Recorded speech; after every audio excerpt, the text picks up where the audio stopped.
Welcome to Sports Matters TV, brought to you by the Cobh Sporting Club and in association with Shooter Snooker and Pool Blackpool, and filmed by Deep Red Productions. Okay, welcome to Sports Matters TV. We're at the home of Sports Matters, the Cobh Casino, right in the heart of Cork City. And a big thanks to all the lads, as always, for looking after us. I'm joined by a man that's pretty much done it all in football, a Cork legend, in my opinion, and a lot of people will agree. First of all, Darren, how's things with you? Yeah, very good, Jerry. How are you? I'm very good. Keeping busy as always, just like yourself. You have a pretty new project that I'm loving at the moment. You were with the Chelsea legend recently, Bobby Tamblyn. Tell us all about that and how far you wanted to go, because it's really taken off well. Yeah, so it's called Fans Voice TV. Yeah. Set it up basically because I suppose I'm a student of the game and I want to get out there. So Yeah. I've done the football thing. Yeah. Had my career. It's over now. So I breached into coaching and managing, and now I'm kind of looking at kind of media kind of stuff. And it's a way for me because I suppose I was a fan first to get back, I suppose, my passion for the game and being a fan again. So I'm kind of, as you said, going around getting as much info as I can from fans and trying to put it on TV as much as we can. But no, it's good. It's been really good, and you get some great feedback. I mean, I suppose, you know, if you did an interview with me and you asked me about Liverpool and Chelsea, I've seen Liverpool and Chelsea in play. You know, I could give an opinion, but you can't kind of give enough opinion like a fan can, watching them for 30 years. You know, and it's something.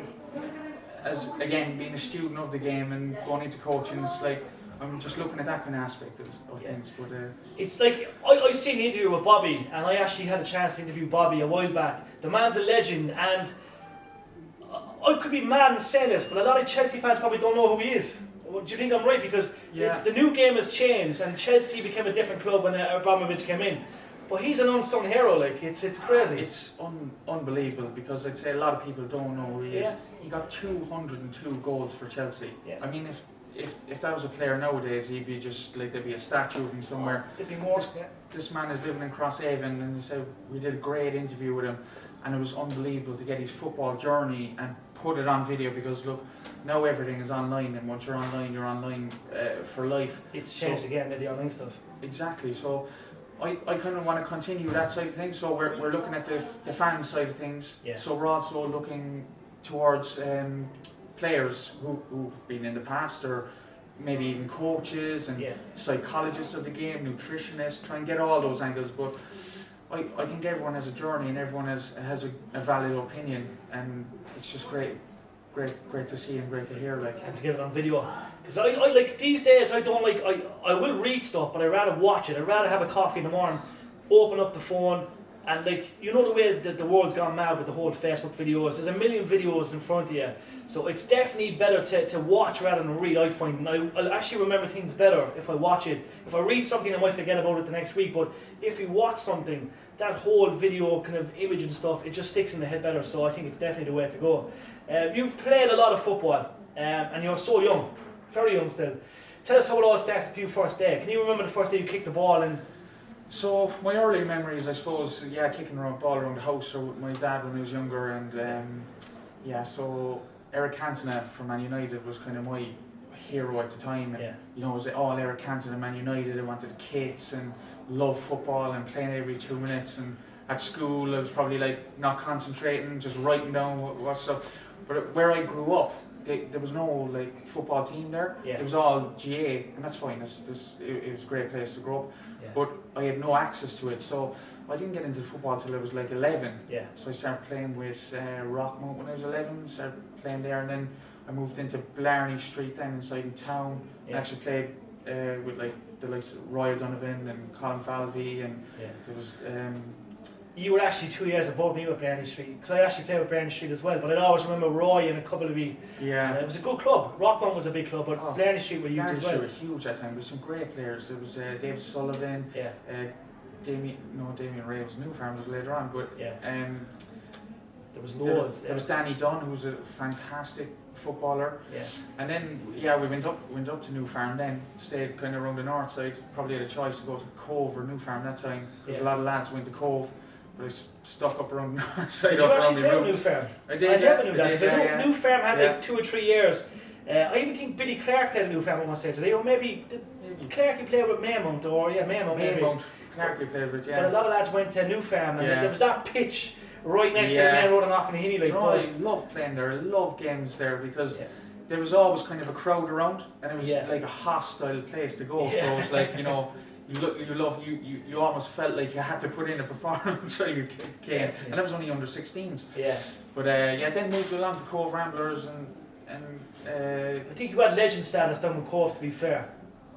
I did maybe, like, as you said, I didn't kind of progress. I kind of left then for Cork City. I'd say there was a big upset there, kind of towards Cobh people. But again, that's why I wanted to get stuff down in video to like Bobby Tamlin and stuff like that. You're a different person now to what you were when you were younger. When I was younger, it was a lot of people probably wouldn't have liked me when I was younger. I was kind of cocky, confident, kind of maybe over too confident, you know.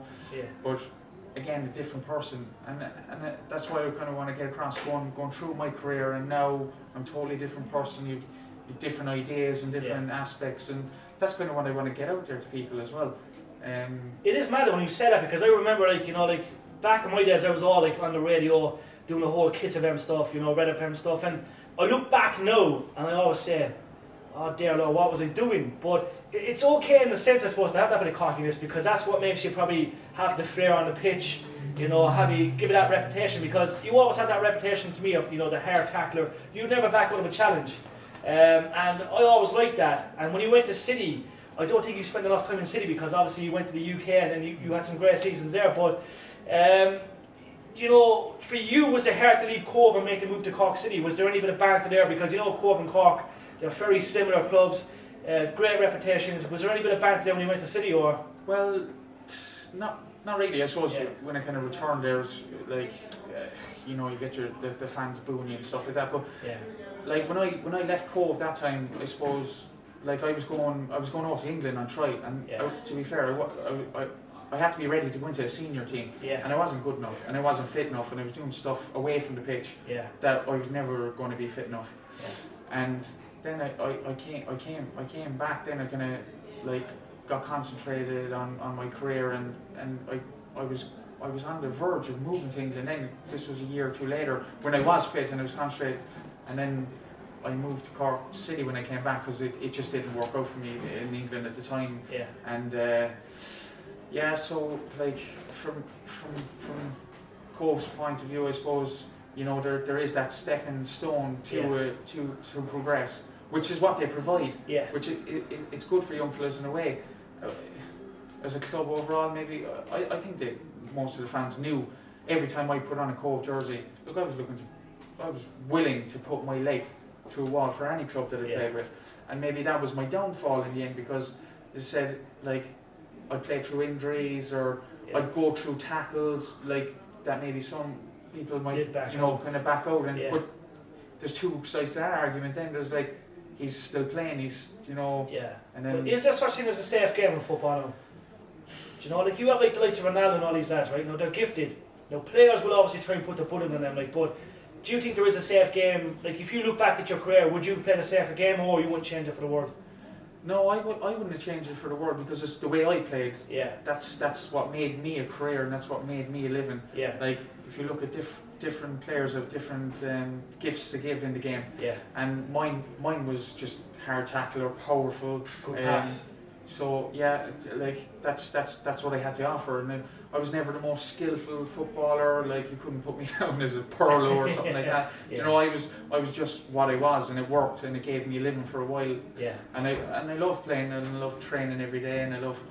But I suppose then I can understand. There's a big mental game as well in football, and it's, you know, I suffered it massively, I suppose, coming away from football with the injuries and stuff.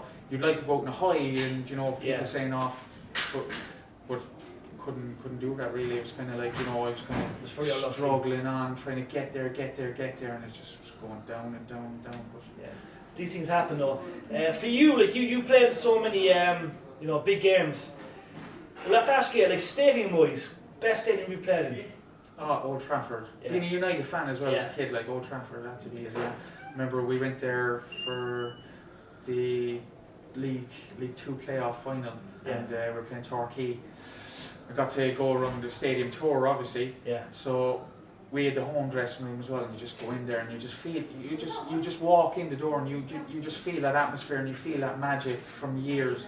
I mean, the club that they've created there, they've not only created a football team, they created like a family kind of thing. Yeah. You could feel it. You could feel it off the ground staff, and you could feel it off the people, even people taking tickets or the security guards. You know, there's just they're like a family. It's unbelievable. Then you walk out onto the pitch through the tunnel, and I suppose as a kid, that was my dream, you know, to play for Manchester United. Obviously, I was never good enough to play for Manchester United, but just to walk down that tunnel, it makes me think, like, you know, is there something in a visual aspect that I looked at it so many times that I was able to get myself there, you know, it's unbelievable when you look back at it. Not many people get to do that. No. Player-wise, you probably get killed for picking one, but if you could name 2 or 3 players you played with, first of all, who would they be, and, you know, how good were they? Because you played with some great players over the years. Could you pick out 3 players in general? Is it possible? You see, it's a difficult one because you play with so many good players. I mean, even in Cork City, obviously, there's some great players there. You got but do you know what? I don't like naming fellas. I like. Maybe we could say against. Maybe that's a better way. Against, then again, do you know what? I one fella that absolutely ripped me apart there one time. We played Norwich. And I was playing against Wes Hoolihan. And I remember my manager saying, like, you know, at half time, absolutely grilling me about, like, he's taking the piss out of us. Like, what, like, stop him. Like, you're supposed to be this big hard tackling Irish fella. Here's a fella there, get him. And I'm telling you now, like, I was probably at my fittest then, and I could not get near Wes Hoolihan. He was so good. He was like, it was ridiculous. So low fucking sense of gravity. Excuse me, of course. No, you're right. And just every time he got the ball, just couldn't get near him. Or else if I did get near him, he'd just get rid of it or just slip me. Dunphy always says it. Like, you know, Dunphy about Wes is just. It's like they're related or something, but Dunphy is quality. I know he retired from international duty recently as well. So he's definitely one of the best we've had as well. You reckon he's probably the best you played against? He's the only. To be honest, he's the only player that like I ever had difficulty, like, you know, getting anywhere near. Yeah. That's from my memories. I remember there was some great players I played against, but him in particular, just that time. Yeah. Couldn't get near him. Yeah. You're doing a bit of coaching as well. How far do you want the coaching to go? Because we obviously have so many projects ahead, you know, when it comes to, you know, football, coaching, other things outside of that. Would you like to manage a big club? Like if say in a couple of years, City approached you, is that like the direction? Could you see you managing a big club, or do you reckon you just want to take it to a level where you do stuff with the underage stuff? I don't know. I suppose when you go into coaching, you kind of get a touch off everything and see what feels right. Like, I'm doing the badges there now and stuff at the moment and kind of going that progression way, but I kind of want to learn as much as I can before I kind of put myself out there, you know. But I eventually probably would like to coach. I mean, I will think about it. And again, being a student and getting as much opinions, but I think, like, I have a certain amount of football knowledge gained, and I have a certain amount of you know, managers I've been through and coaches that have been at a great level, and I think the best way is to learn as much as you can, give your knowledge, but coaching for me is to coach players to have the knowledge themselves, you know. So like, I don't want to, like, coaching, I don't want to dictate being a coach or a manager. I want to coach people to say, like, you know, you should be giving me the answer. That's kind of, and that's what I'm kind of doing Fans Voice TV as well, is, like, you know, I'm getting different opinions, and I'm, you know, one thing about being a coach I've learned so far is, you know, you need to put your hands up and say, like, you know what, I got that wrong. And that's another thing you can get off people, is I'm trying to get as many opinions as I can and see what fits me then, you know. And it's like, as it said, put your hand up when you're wrong. Well, I got it wrong. Everyone's going to get it wrong. Like, I've spent over I don't know how many years as a professional footballer, and I'm still learning every day. Yeah, I think the older we get, the more we realise we are doing things wrong. Because I always, like, back in the day when I was doing stuff, I'd be like, I'm not wrong, blah. I think the older you get, you'll always put your hand up now and say, look, yeah, I'm in the wrong, such and such. You're in the Joshua Tree next week, Wednesday. Joshua Tree Wednesday night for Liverpool v Man City. What's your predictions? My prediction, look, I'm a big Pep Guardiola fan. I think he's done a fantastic job at Man City. They're an excellent football side. I think Man City are going to beat them overall. I don't think Liverpool will, but I better not say that up in the Josh. I'd say it could be dangerous. But do you think the fact that the teams know each other well, do you think there is a chance that like Liverpool could catch them, or do you think Man City are just so good? Is it the best Man City team you've seen? The best Man City team I've seen, I think it's the best Man City team anyone has ever seen. To be honest, like Champions League again, different game. Like people will be up for it. Some players might kind of go into a shell. You don't know what's going to happen. That's the good thing about football. That's the great thing about football. You don't know. What's going to happen. Like I suppose if Man City have kind of walked the league this season, they've done really well. Liverpool are doing really well. Salah then again, massive pressure on Salah as well. Like everyone's calling him the Messi of football there now and stuff like that. He's going to have to live up to that against Man City. I'm telling you now, it's not easy. Again, mentality in football. Like I've had it myself. You play a great game today. You play a great game Saturday, and then the manager's praising you in the papers and the online content or whatever. Monday he's praising you in the meeting, and next Saturday then you go and you have a terrible game and you're back to normal again. It's a mad nightmare. I'm just hoping Raheem Sterling chokes against Liverpool. In the sense, I don't mean choke, I mean as in he has a bad game, but I'm obviously a Liverpool fan, so I'm going to say hopefully Liverpool can do it. Darren, it's a pleasure as always. Brilliant Thank you, sir. And we'll have all your links on the video as well for all the fans. Cheers, appreciate it.